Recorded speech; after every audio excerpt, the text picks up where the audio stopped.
Choose 1 or 2 ripe and bright red tomatoes. Then cut the tomatoes into thin slices, moderately thick.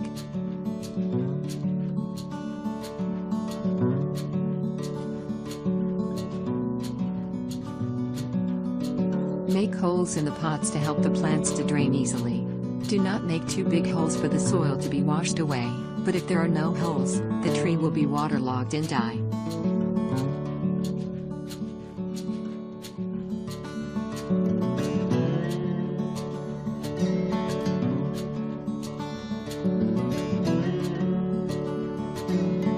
Choose soil for germination to be porous and nutritious so that seeds can germinate into seedlings and grow well during nursery.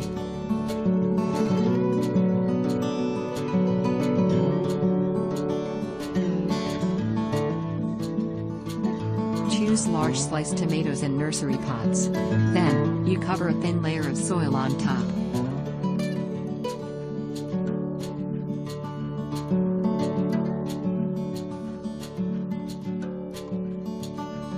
Watering soil moisture for pots daily. Wait 7 to 10 days after seeds will germinate.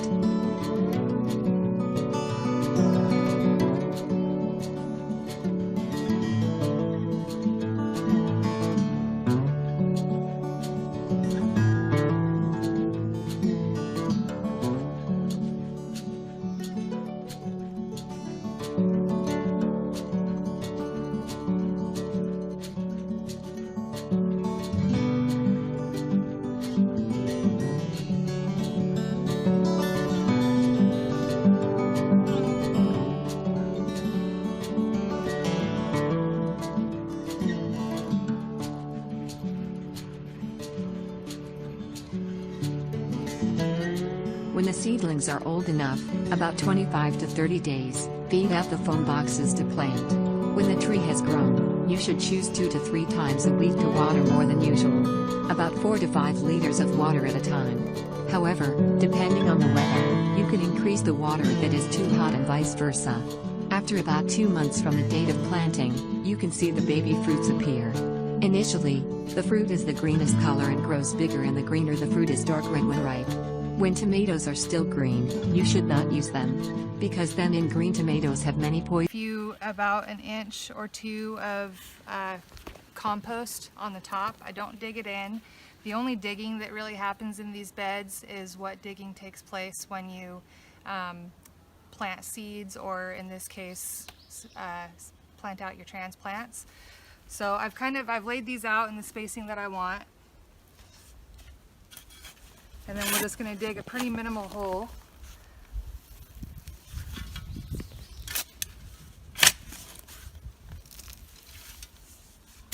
Like so.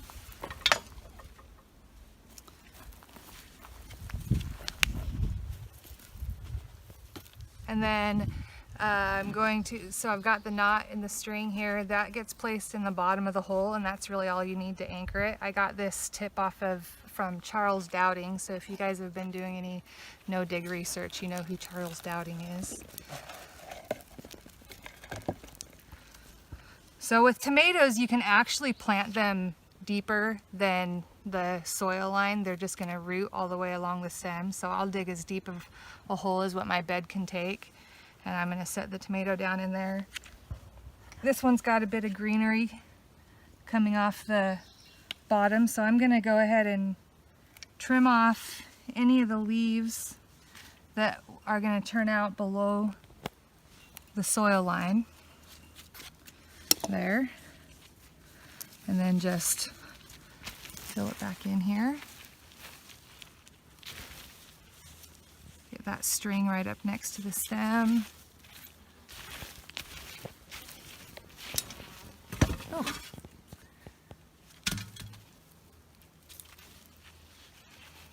Give it a good firm in, because that's going to restore the capillary action of the soil, so it just stays nice and moist.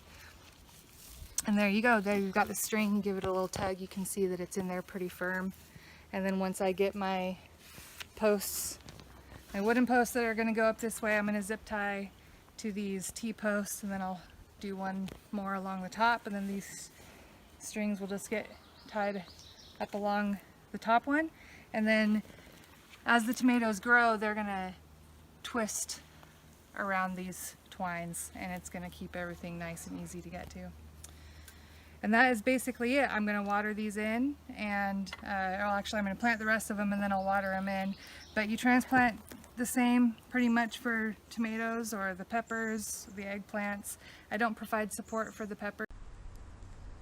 Hey everyone, it's Ross, and we are looking at my tomatoes because we are soon to be in tomato heaven.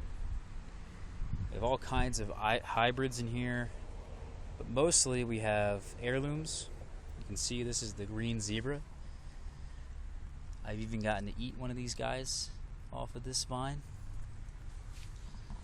We have all kinds of different things. I think that back here is mortgage lifter, if I'm not mistaken.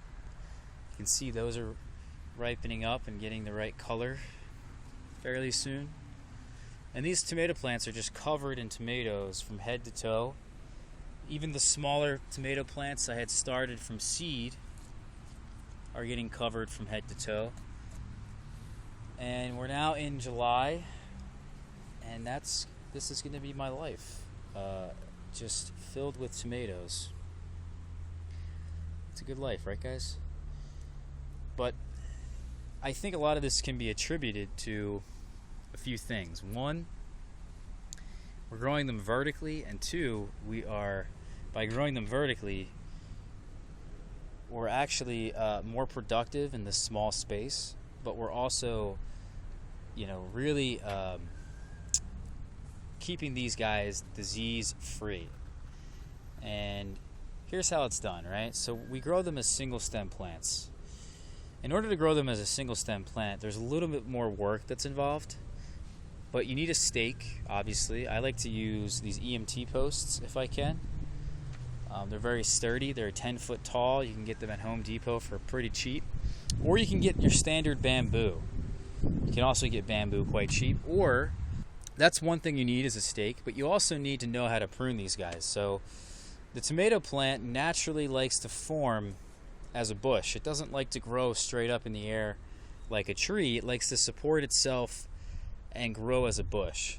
And what you see here is the tomato plant grown as a single stem. But we had to get rid of a lot of suckers to get to this point, to maintain this form. So you can see right in here, if I get closer for you guys, this is the main stem here, and here's a leaf stem that comes out. Right in between that is a sucker that's forming right now. In fact, the same thing is happening. This is the main stem right here. You can see that goes all the way up to here. I need to tie this to the pole.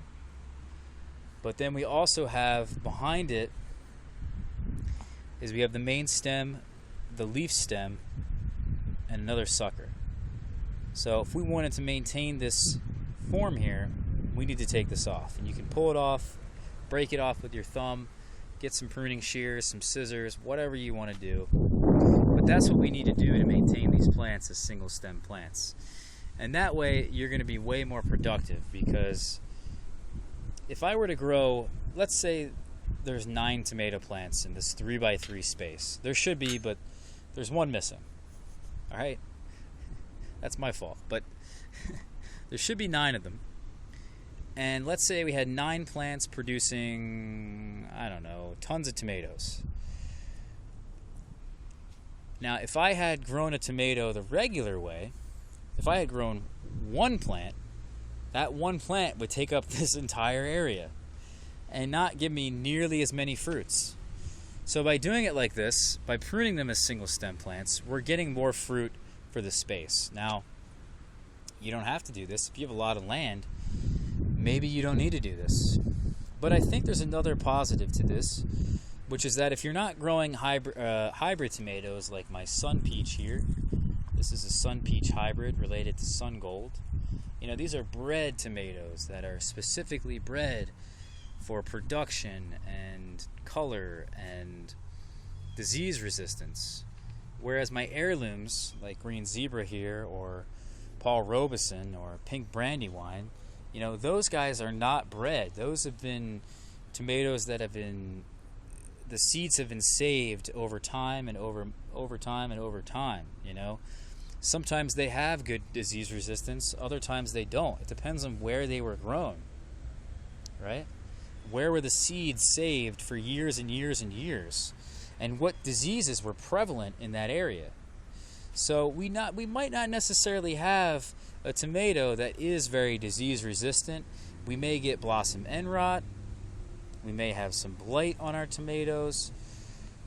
And a lot of these problems can be solved by pruning them as single stem plants. And if you get down underneath the plants and you look around here, you can see there's very little leaves, because I have purposely taken off the lower leaves, because most blight or problems with tomatoes is soil borne, right? It comes up from the soil and infects the lower leaves, and then it goes up and up and up the plant, right? We're starting to get these lower leaves right here that are starting to look not so great, or maybe even the one back here. So what I'll do is, as soon as this cluster of fruits forms, which it did, the first cluster of fruits, I'll come in here and I'll take this off, take these leaves off, so that we have better airflow, better circulation. We're not getting leaves in contact with moisture and the soil. And these plants are just pruned in a much better way. And because of this, we just have unbelievably productive, prolific, tasty tomatoes.